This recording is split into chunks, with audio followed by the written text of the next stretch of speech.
আসসালামু আলাইকুম। তোমাদের 9 এর যে বার্ষিক পরীক্ষার এখানে ইংলিশ যে স্যাম্পল কোশ্চেনটা আছে সেখানে কিন্তু তিনটে ভাগে, এখানে ফার্স্টে রিডিং, সেকেন্ড সেখানে একটা পোয়েম থাকবে এবং থার্ড তোমাদের যে রাইটেন অথবা রিটেন পার্ট সেটা থাকবে। ওকে, তো এখান থেকে যে প্যাসেজটা আছে সেটা তোমাকে আজকে সলভ করব, মানে এখানে আমি অর্থ সহ তোমাকে পড়িয়ে দেব এবং এই তোমাদের এইভাবে প্যাসেজগুলো আসবে এবং তোমাদের বইয়ের বাইরে আই মিন আনসিন প্যাসেজগুলো এখানে আসবে। তোমাকে অবশ্যই ভোকাবুলারি যদি স্ট্রং থাকে এবং যদি free hand writing a strong হও তাহলে ইজিলি একটা ভাবা নাম্বার কাজ করতে পারবা, অন্যথায় কঠিন হবে। ওকে, তো আজকে প্যারাগ্রাফটা একটু দেখি কি আছে। দেখো, read the passage carefully and complete the activities that follow. ঠিক আছে, এখানে প্যাসেজটা মনোযোগ দিয়ে পড়তে বলছে এবং যে অ্যাক্টিভিটিস আছে সেগুলো তোমাকে নিচে এগুলো কমপ্লিট করতে হবে।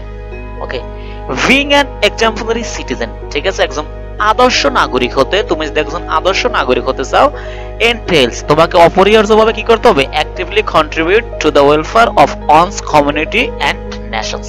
ঠিক আছে, বিং অ্যান এক্সাম্পলারি সিটিজেন, একজন আদর্শ নাগরিক হতে এন্টেলস অপরিহার্য, কি অপরিহার্য? Actively contributing. ঠিক আছে, একদম স্বয়ংক্রিয়ভাবে অংশগ্রহণ, টু দ্য ওয়েলফেয়ার, একদম to the welfare of the one's community, একটা সম্প্রদায়ের কল্যাণে, এন্ড নেশন একটা জাতির কল্যাণে তোমাকে কি অ্যাক্টিভলি কন্ট্রিবিউট করতে হবে তুমি যদি একদম ভালো একদম আদর্শিক নাগরিক হতে চাও। ঠিক আছে, ইট ট্রান্সকেটস মানে অতিক্রম করে, কি অতিক্রম করে?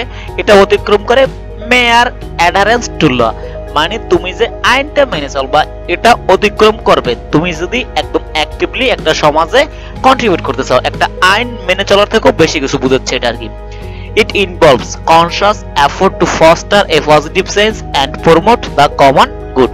এবং এটা কি করে? It involves, এটা আরো সম্পৃক্ত করে a conscious effort, একটা সচেতন প্রচেষ্টা, to foster, যেটা ধারণ করে বা লালন করে, কি লালন করে? একটা পজিটিভ চেঞ্জ, একটা পজিটিভ চেঞ্জ যেটা একটা ভালো পরিবর্তন নিয়ে আসে, and promote করে the common good, সাধারণ যে গুড গুলো আছে সেগুলো প্রমোট করবে। ঠিক আছে, সোসাইটির মধ্যে সেটাই কি হবে? একদম ভালো একদম আদর্শিক নাগরিকের বৈশিষ্ট্য হবে। আশা করি ফার্স্টের প্যারাটা তোমরা বুঝতে পারছো। তারপর দেখো, a cornerstone of a responsible citizen. Cornerstone মানে একদম মূল যে দায়িত্বগুলো আছে, মূল ভিত্তিগুলো আছে সেগুলো কি? একজন রেসপন্সিবল একদম দায়িত্ববান যদি সিটিজেনশিপ হতে চায় সেটা কি হবে? দেখো, ইজ হয় পার্টিসিপেশন মানে অংশগ্রহণ, ইন দ্য ডেমোক্রেটিক প্রসেস। তোমার যে ডেমোক্রেটিক মানে গণতান্ত্রিক যে প্রসেস আছে সেখানে তোমাকে কি করতে হবে? পার্টিসিপেশন করতে হবে, অংশগ্রহণ করতে হবে। তারপর কিভাবে করতে হবে? পার্টিকুলারলি থ্রু ভোটিং, ভোটিং এর মাধ্যমে তোমাকে এটা করতে হবে। তারপর দেখো, বাই কাস্টিং এ ব্যালট, এই যে ভোটের মাধ্যমে, কাস্টিং মানে ভোট দেওয়ার, কি ভোট দেওয়ার মাধ্যমে সিটিজেন কি করে? এক্সারসাইজ চর্চা করে দেয়ার পাওয়ার to influence the selection of leaders who will shape the policies and governance for the benefit of society. ঠিক আছে, এটা দিয়ে তোমাকে কি বোঝাচ্ছে আমি একটু ভেঙে ভেঙে অর্থটা বলে দিচ্ছি। দেখো দেখো, বাই কাস্টিং এ ব্যালট, এই যে ভোটের মাধ্যমে সিটিজেন এখানে নাগরিকরা কি করে? এক্সারসাইজ চর্চা করে দেয়ার পাওয়ার, তাদের যে শক্তিটি আছে, কিসের শক্তি? টু ইনফ্লুয়েন্স, প্রভাবিত করতে, the selection of the leaders, এই যে একজন নেতাকে সিলেকশন করতে তারা প্রভাবিত করতে পারে, এটা একজন জনগণের ক্ষমতা। এবং সেই জনগণটা হুইল শেপ দ্য পলিসিস, যেখানে নীতি নির্ধারক এগুলো শেপ করে গঠন করে, এন্ড গভর্নেন্স, এবং গভর্নেন্স এটা গঠন করে for the benefit of the society, সমাজের কল্যাণের জন্য। তারপরে দেখো, ফার্দার মোর, এছাড়াও ল অ্যাভয়েডিং, ঠিক আছে, আইন মেনে চলা, behaviour and timely payment of tax আর ভাইটাল ডিউটিস। ঠিক আছে, ল অ্যাভয়েডিং বিহেভিয়ার, এখানে আইন মেনে চলার যে ব্যবহারটা আছে, and timely payment of taxes, এবং ট্যাক্স এটা টাইমলি তোমাকে পেমেন্ট করতে হবে। এটা কি হয়? এটা আর হয় ভাইটাল ডিউটিস, একটা গুরুত্বপূর্ণ ডিউটিস হয়। দিস কন্ট্রিবিউশন, এই যে অবদানটা আছে, এই যে fund essential public services such as the constructions of educational institutions, infrastructure and the healthcare facilities and the backbone of the thriving society. ঠিক আছে, এই লাইনটি কি বলছে আমি সেটা একটু যদি বলে দেখো, দিস কন্ট্রিবিউশন, এই অবদানটা, like fund essential public service, বিভিন্ন যে ফান্ড প্রয়োজন পাবলিক সার্ভিসের জন্য, সাচ অ্যাজ দ্য কনস্ট্রাকশন, নির্মাণ, কিসের নির্মাণ? অফ এডুকেশনাল ইনস্টিটিউশন, এই যে শিক্ষা প্রতিষ্ঠান, তারপর ইনফ্রাস্ট্রাকচার মানে যে অবকাঠামো আছে, এবং হেলথ কেয়ার ফ্যাসিলিটিস, এবং যে হেলথ কেয়ারের যে ফ্যাসিলিটিস আছে, সুযোগ সুবিধা, সেগুলো হুইচ আর দ্য ব্যাকবোন, যেগুলো হয় কি মেরুদণ্ড, of A thriving society. Thriving মানে একটা সমৃদ্ধ, ঠিক আছে, একটা সমৃদ্ধ সোসাইটির জন্য সেটা হয় একটা ব্যাকবোন মানে মেরুদণ্ড। তো পরের এখানে স্টেপটা দেখো, পরের এখানে যে লাইনগুলো আছে, এনভায়রনমেন্টাল স্টুয়ার্ডশিপ, এখানে মানে পরিবেশগত যে দায়িত্বগুলো আছে is another critical aspect of good citizen. এটা হয় কি গুড সিটিজেনশিপ, এটা হচ্ছে একটা ক্রিটিক্যাল গুরুত্বপূর্ণ একটা অ্যাসপেক্ট দিক অফ ভালো একজন নাগরিকের জন্য, ঠিক আছে, সিটিজেনশিপের জন্য। দিস ইনক্লুডস, এটা আর অন্তর্ভুক্ত করে কি কনজার্ভিং।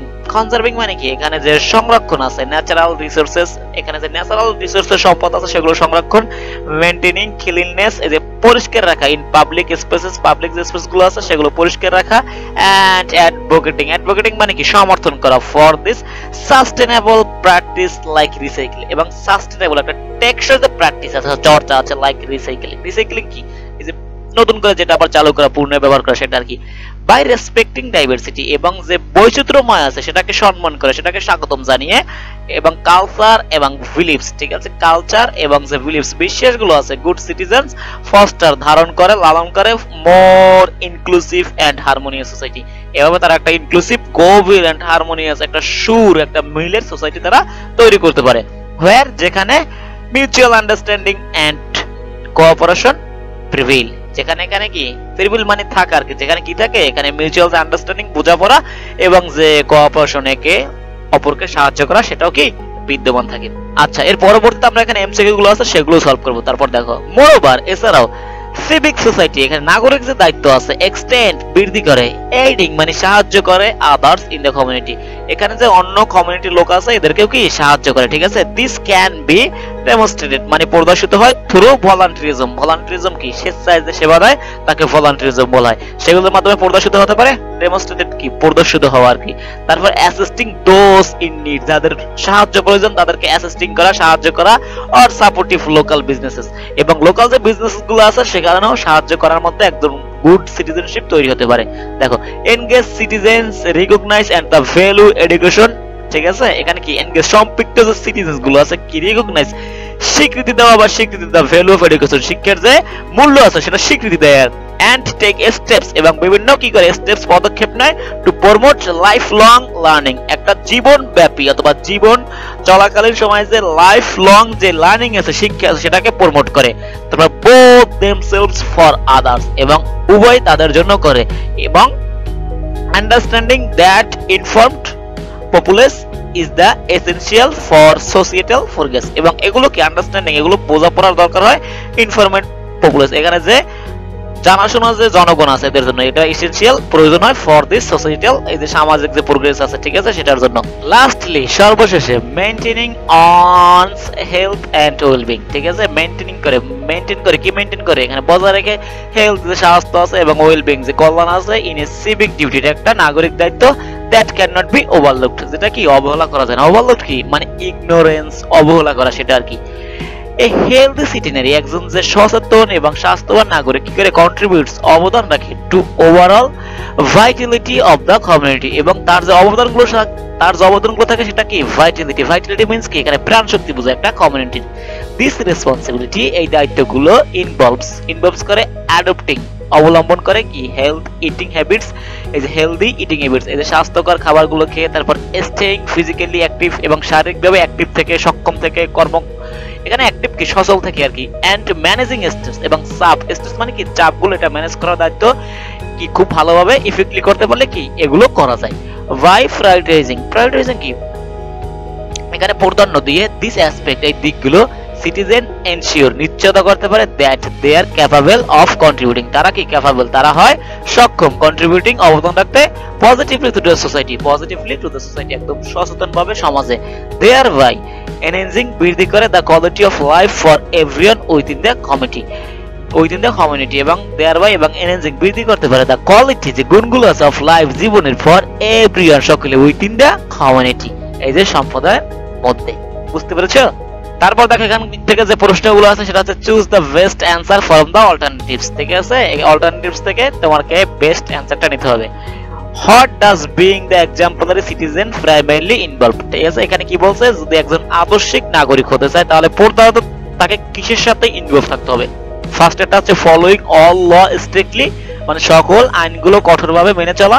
তারপর হচ্ছে পেইং ট্যাক্স অন টাইম এবং সময় মতো ট্যাক্স পরিধান করা, তারপর হচ্ছে contributing to the welfare of the community and nation, এবং 4 নাম্বারটা আছে ভোটিং ইন এভরি সিলেকশন। ঠিক আছে, এখান থেকে কোনটা অ্যানসার হবে? Voting for every election.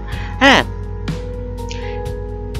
এখান থেকে অ্যানসারটা হবে সি নাম্বারটা, contributing to the welfare of the community of a nation. কারণ শুরুতে কিন্তু এটাই ছিল, বাকিগুলো করতে হবে, তবে সবথেকে এখানে প্রাইমারিলি 3 নাম্বারটাই হচ্ছে কারেক্ট, মানে contributing to the welfare of the community and nation, মানে অবদান রাখতে হবে কি এই যে সমাজের কল্যাণে অথবা জাতির কল্যাণে।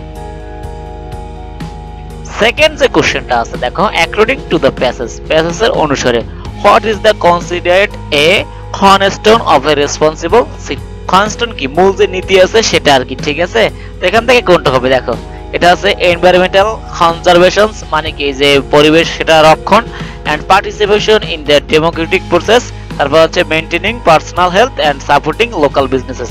অর্থ তো এগুলো বুঝতে পারো, সাপোর্টিং লোকাল মানে সাহায্য করা local business, maintaining personal health, personal যে হেলথ আছে সেটা মেইনটেইন করা। এখানে কি বি নাম্বারটা অ্যানসার হবে, সেটা হচ্ছে পার্টিসিপেশন, অংশগ্রহণ ইন দ্য ডেমোক্রেটিক প্রসেস। ঠিক আছে, গণতান্ত্রিক যে প্রসেস আছে সেখানে পার্টিসিপেট করতে হবে। ওকে, আশা করি বুঝতে পারছো, এখানে 2 নাম্বারটা অ্যানসার। 3 নাম্বার আছে, how do the citizens influence the selection of a leader's as mention in the passage. How do the citizens influence, কিভাবে প্রভাবিত করে দ্য সিলেকশন, এই যে সিলেকশনটা আছে নির্বাচন অফ দ্য লিডার্স, লিডার্স নির্বাচন কিভাবে ইনফ্লুয়েন্স প্রভাবিত করে as mentioned in the passage, কিভাবে এখানে প্যাসেজে মেনশন করা হয়েছে।